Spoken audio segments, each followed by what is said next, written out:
Bom, gente, então nós estamos retornando para o painel. Nós estamos estudando hoje a 8ª sessão teórica do COEM, do papel dos médiuns nas comunicações espíritas. O grupo 1 vai falar sobre a influência do espírito pessoal do médium. Eles estudarem o Livro dos Médiuns, o item 223, do 1 ao 11.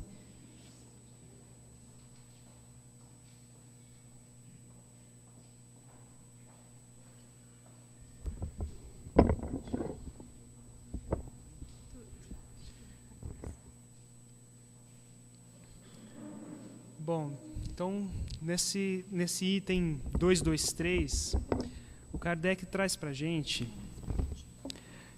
a respeito do estado do médium durante a comunicação. Então, ele informa que o médium, durante a comunicação, ele sofre uma certa fadiga, porque ela gera um desgaste de energia natural dessa comunicação. É como uma atividade normal dele. Uma fala, uma escrita, isso gera um desgaste. E às vezes a comunicação vindo de um espírito numa condição de sofrimento pode ocorrer do médium sentir algumas sensações que vêm junto com o espírito.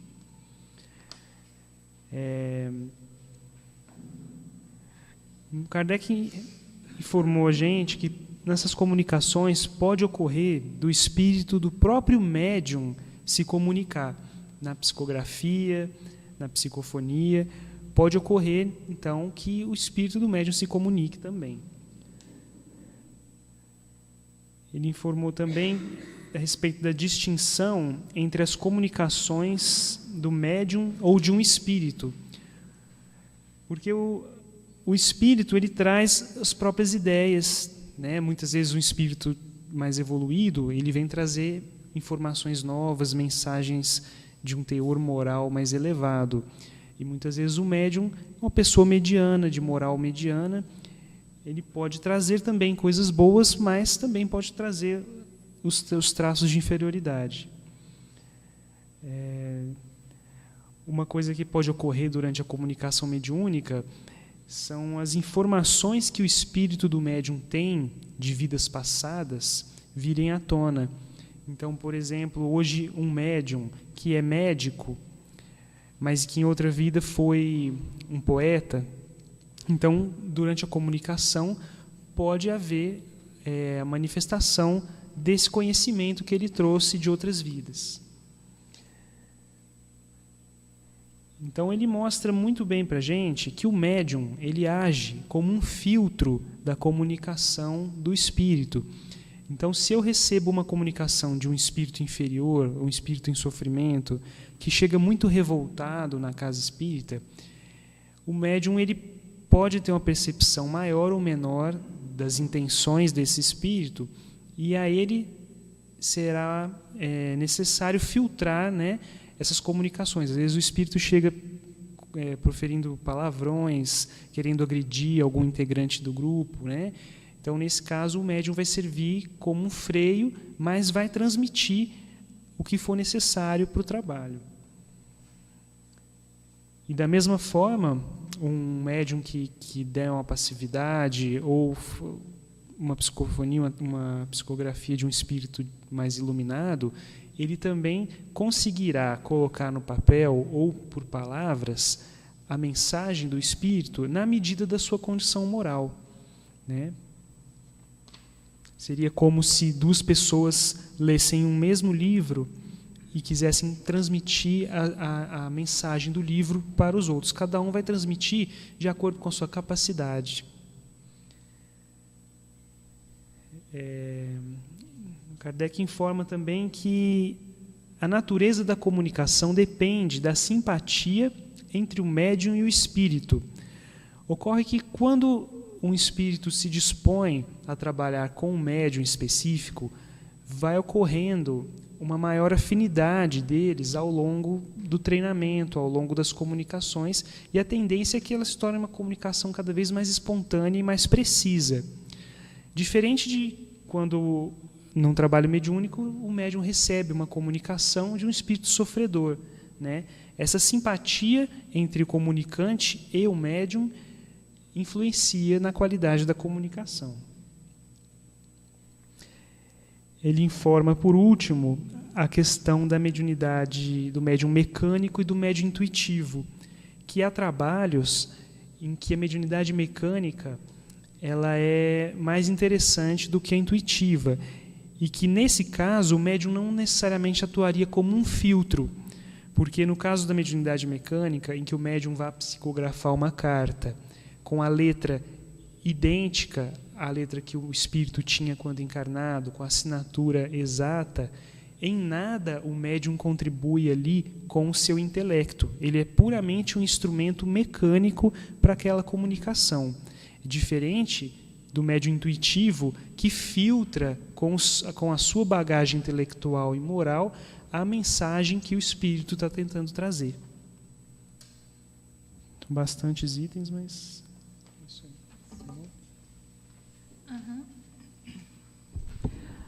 Só uma observaçãozinha, quando se ele pergunta está no estado normal, quando ele está exercendo a sua faculdade, ele fala assim, no estado mais ou menos acentuado de crise. Mas, habitualmente, o seu estado não difere do normal.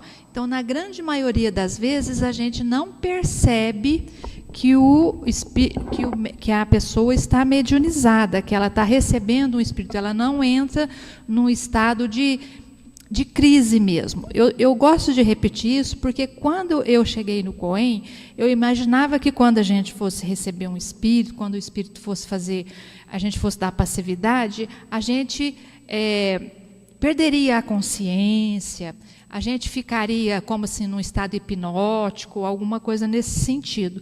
E não é uma coisa bem sutil, principalmente na mediunidade consciente. Na inconsciente, o médium ele perde um pouco da sua consciência, mas não é que ele desmaia, que ele amolece todo lá. Não, ele não se lembra do que está acontecendo. É só aí essa a diferença. Então, quando a gente fala uma crise, a pessoa fica num estado alterado de consciência. Como a gente está no meio de um cochilo, quando a gente divaga, quando a gente entra em meditação, esse é a crise que a gente fala. A respeito da estafa, a partir do momento que ele recebeu o espírito, o médium recebeu o espírito, ele doou seus fluidos, ele era um espírito muito agitado, que necessitou muito dele, ele ficou, quando fala estafa, ele ficou cansado. Mas a partir do momento que o espírito se retira, ele automaticamente já recupera suas forças, porque a gente está sendo secundado por espíritos superiores que vão nos auxiliar, trazendo energias positivas para que o médium se recupere. E o grupo também estará vibrando energias positivas para que o médium receba aquele espírito difícil. Então, está havendo uma troca de fluido entre a equipe espiritual, o médium e a equipe dos auxiliares, né, aqui encarnados. Então, às vezes ele sente, mas ele não pode sair da reunião mediúnica cansado, esgotado. Está tendo algum problema aí, ou com o médium, ou com o grupo, ou com a assistência espiritual. A gente tem que entrar na reunião mediúnica bem e sair bem. Quando a gente está no trabalho, a gente sente toda aquela dificuldade, todo aquele sintoma da mediunidade.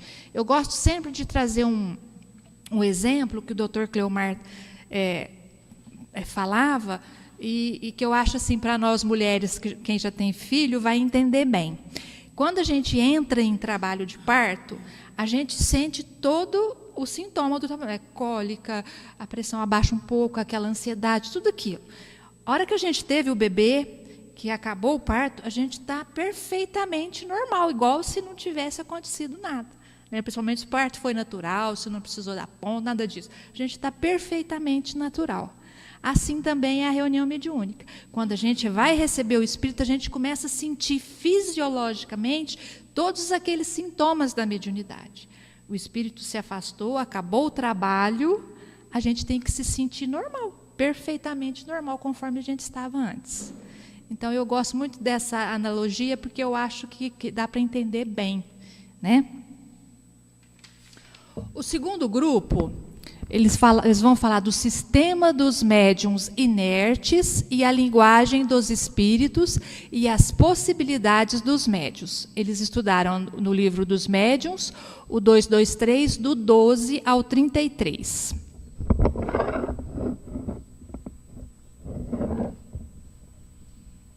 Boa noite.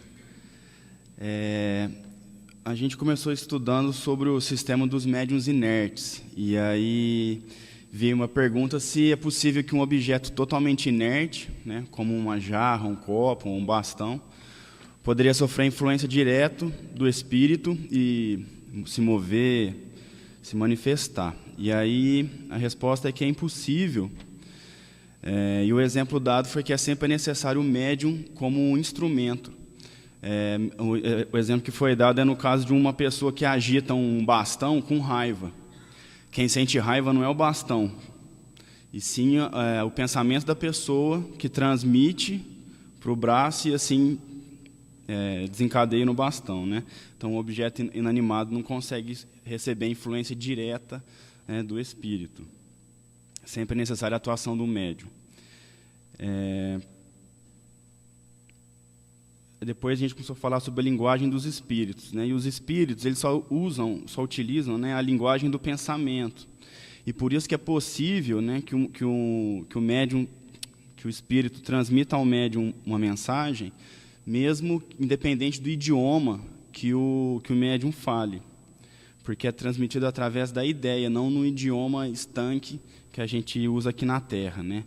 Então pode, na verdade, o espírito falar para o médium e ele escrever na ideia. Mas também é possível que o espírito queira transmitir numa linguagem, num idioma diferente da que o médium se utilize hoje nessa encarnação. Pode ser de modo direto, sem que o médium já tenha aprendido esse idioma em outra encarnação, o que é mais difícil, porque o médium não domina, então ele vai ter uma dificuldade muito grande. Até foi dado um exemplo do colega que seria como soletrar para uma criança em processo de alfabetização, ou pode ser que o espírito consiga desencadear um ensinamento de uma encarnação passada, quando o médium já viveu em outro país e tinha esse conhecimento adormecido, né? E aí surgiu a pergunta sobre o caso de espíritos que se manifestam, que são de outro país, né, na última encarnação, e que às vezes vem com um sotaque, o médium fala com um sotaque, às vezes até carregado. A gente usou o exemplo do Dr. Fritz, né, que é alemão, e os médiums às vezes vão falar e tem aquele sotaque alemão. E foi colocado que possivelmente é porque o próprio espírito quer deixar claro que ele é alemão, e esse sotaque tem um efeito nas pessoas que estão ali para o próprio médium. Mas se ele quisesse, ele conseguiria falar de maneira sem o sotaque, né? A mesma coisa a gente pode falar no exemplo da música e da poesia. É um médium que não domina a música, que não domina a poesia, que não é hábil para o desenho, se é possível que um espírito transmitisse isso para ele, uma poesia, uma música ou um desenho. É possível, pode ser que ele utilize de um ensinamento que o médium conseguiu em encarnações anteriores, ou pode ser que não, o que vai ser um pouco mais difícil, porque o instrumento não é tão apto para o objeto que ele quer transmitir, né?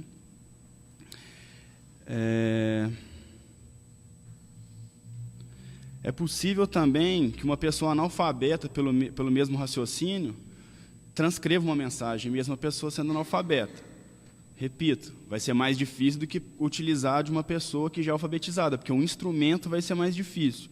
Então, geralmente, os espíritos procuram, na reunião, a pessoa mais apta a transmitir aquilo. Se eles precisam transmitir uma mensagem com um maior nível de cultura, vão utilizar de um médium mais culto, e assim por diante. E pela mesma razão, é meio repetitivo e vai utilizando vários exemplos. E pela mesma razão, um médium pouco inteligente pode transmitir também mensagens bastante elevadas Porque também a gente tem que sempre levar em conta que o espírito ele é independente do corpo. Então, às vezes, a gente tem um espírito muito elevado que veio nessa encarnação com um corpo limitado, físico ou psiquicamente, o que atrapalha o desenvolvimento dele ali na hora. Mas é possível, sim, a transmissão de pessoas pouco letradas ou sem o conhecimento próprio, conseguir transmitir a mensagem do médium, do espírito. Obrigado. Então, nesse grupo ficou patente que a linguagem é do pensamento, mas existem várias possibilidades em que o espírito pode comunicar em outra língua, ele pode fazer desenho, ele pode fazer poesia, mesmo que o médium não saiba fazer isso, ele encarnado. Mas ele pode fazer isso. Mas é muito difícil para o espírito se comunicar por um médium que não tem essa aptidão. Então, ele só faz por algum objetivo útil, seja para provar a sua presença, seja para comprovar que é ele mesmo, nesse sentido que acontece. Né? A gente até lembra daquela história do Chico Xavier, que ele recebeu uma mensagem em inglês espelhada. Você tinha que pôr em frente ao espelho para poder ler. Na mesma hora que ele recebia, rapidamente. Então, isso por que foi feito? Porque o Chico não falava inglês e escrevia espelhado rapidamente, então era para provar que era realmente um espírito que estava ali mecanicamente utilizando o Chico. Porque se ele fizesse alguma coisa intelectual, podia se duvidar dele, podia falar, ele leu, ele aprendeu, ele decorou, ele aprendeu com alguém. Mas aquela rapidez que ele fez ali, foi um assunto que surgiu na hora, então foi mesmo para provar isso. Então, é por conta disso que os espíritos, às vezes, fazem essa ginástica toda, que é difícil, né? Mas eles conseguem. Tá? O grupo 3. Aptidão de certos médiums para coisas que não conhecem. Línguas, músicas e desenho. O item 224.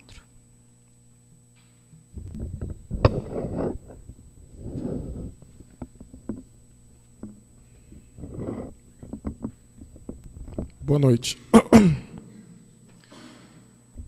Bom, ficou um pouco parecido com a resposta do colega anterior, mas vamos lá.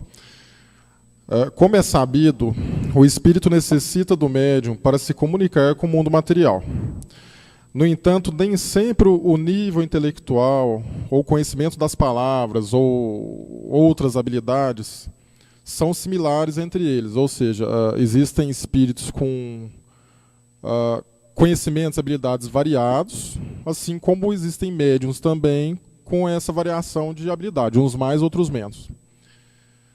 Devido a essa diferença, com o intuito de ser mais eficaz em sua missão, o espírito ele vai buscar médiuns que possuem a capacidade de se expressar assim como ele mesmo faria, para que as palavras do médium sejam mais fiéis possíveis aos pensamentos do espírito. Ou seja, ele vai buscar uma ferramenta que vai ajudar ele a ser mais eficaz na efetivação desse trabalho, dessa missão. Então, enfim, é a mesma coisa a gente precisar de fazer alguma coisa, eu preciso fazer um bolo de chocolate, eu vou buscar a minha avó, e não a minha filha, né, de 10 anos para estar fazendo. Né, o uso da melhor ferramenta para chegar no fim. Vamos lá. Porém, caso o médium seja incapaz de se expressar como o espírito deseja, ainda assim, através de um esforço maior de ambos, consegue-se transmitir a mensagem mesmo em palavras ou recursos simples. Ou seja, a falta de um médium que não tem a mesma habilidade que o espírito não é um entrave para concluir o objetivo. Né? Vai exigir um esforço maior, tanto do espírito como do médium, mas são perfeitamente capazes de chegar no objetivo. Tudo vai depender do esforço de ambos. Entende-se, então, que os espíritos buscam as ferramentas que melhor lhes servem mas a falta destas não os impedem de se adaptar a situações menos favoráveis para concluírem sua missão. No final das contas, não tem desculpa para ninguém, né? Nem para a gente que está vivo, nem para quem está desencarnado. Assim, o que a gente precisa fazer, o que tem que ser feito, basta se esforçar que se consegue, né? E acho que do lado de lá não é diferente. É isso.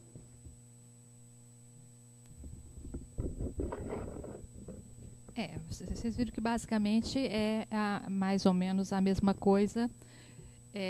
Lembrando do bolo que ele falou, ou a avó ou a filha dele deve fazer um bolo muito bom. Mas se ele está com muita vontade de comer bolo, ele pode pegar uma receita num livro ou lá na internet e se dispor a fazer. Talvez não fique tão bom, mas será um bolo de chocolate, né? Talvez fique bom também, a gente não sabe, mas é nesse sentido mesmo, né? A gente tem que compreender essas diferenças, né, de médiums e de espíritos, mas que a comunicação se dá sempre entre a simpatia e o médium mais apto a dar aquela comunicação naquele momento. Às vezes, na reunião, não tem nenhum médium capaz de dar uma comunicação perfeita. O espírito vai utilizar o médium que pode se aproximar mais da ideia que ele quer falar. Então, às vezes, não tem o médio ideal, mas vai o mais ou menos, né? Porque é o que ele tem ali naquela hora. Se a vontade de comer bolo é muita, até a gente mesmo pode começar a querer fazer, né? Então, vamos lá. Do papel dos médiuns na comunicação e nas comunicações espíritas. O Livro dos Médiuns, 225.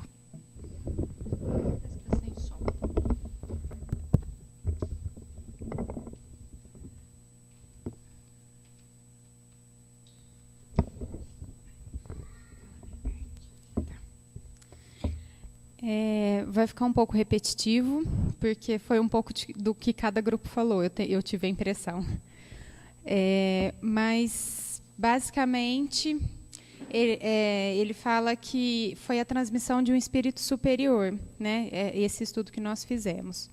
E aí ele fala que a comunicação não é realizada necessariamente pela linguagem, mas pode ser por irradiação de pensamentos entre o espírito e o médium. É importante o intermédio de um médium, o espírito faz uso de um médium, muitas das vezes para ajudar os desencarnados a compreender o que ele está querendo falar. Os encarnados e os desencarnados, mas no texto ele cita os desencarnados, menos evoluídos, no caso. E aí fala muito também de que quanto mais conhecimento o médium possui, melhor a comunicação. E ele usa até o exemplo dos instrumentos musicais, né? Que a melhor música ela se dá com os melhores instrumentos musicais. E aí ele fala que tem a gaita de 10 centavos. A gente pode ouvir uma música numa gaita de 10 centavos, mas claro que se for num piano vai ficar muito mais bonito. Aí no caso da comunicação fica muito mais fica mais fácil de se entender, né? Ele fala também das questões de afinidades, que às vezes um espírito menos evoluído vai se comunicar com uma pessoa que pode ter afinidade com ele, às vezes que consegue expressar toda a raiva que ele está sentindo naquele momento.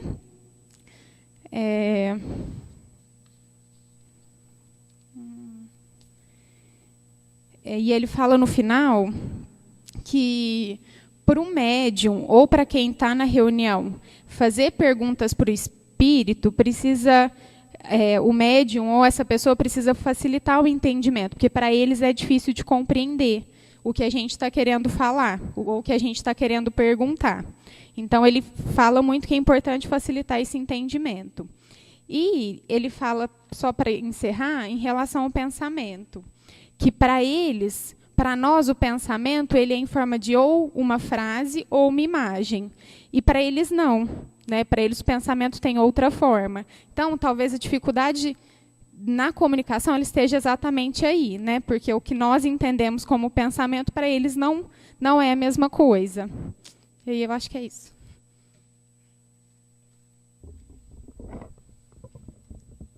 Então, de novo, ratificando, a linguagem é do pensamento.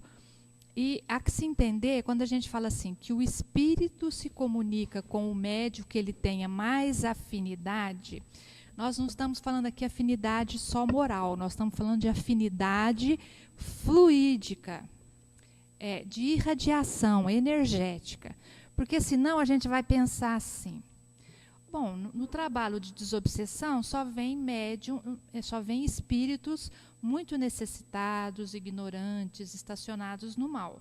Então, todos aqueles médiums que estão recebendo aquelas criaturas, eles também compartilham desse temperamento, né? Não é assim, energia fluídica, energética. Aquele médium tem mais condição de receber, ajudar e passar energias positivas para que aquele espírito se equilibre e consiga trazer a sua mensagem, consiga trazer as suas necessidades. É nesse sentido. Porque se assim fosse, Chico Xavier, que é um espírito, vamos falar dele, porque ele esteve próximo de nós há pouco tempo, né? E a gente sabe que é uma criatura de alma elevada, de um espírito elevado, e ele também trabalhava na desobsessão.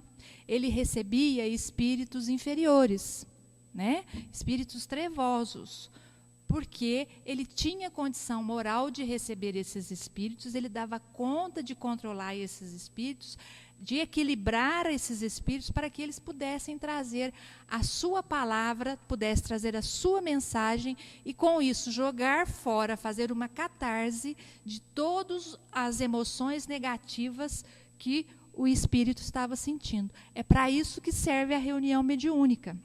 A reunião mediúnica é para que o médium, para que o espírito possa exteriorizar toda a sua dor, toda a sua dificuldade, todo o seu conflito, limpar energeticamente toda a sua consciência, para que ele consiga entender, compreender que existe um outro caminho.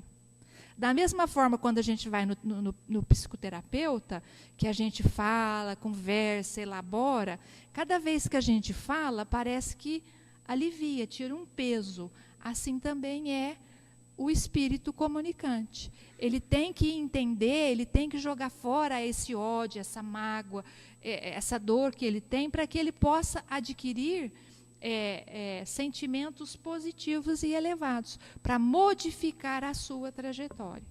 Certo?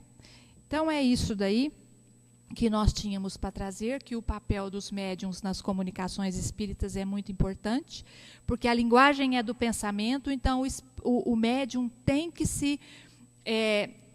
ter uma conduta moral elevada, para que ele possa sustentar fluidicamente um espírito ignorante, estacionado no mal.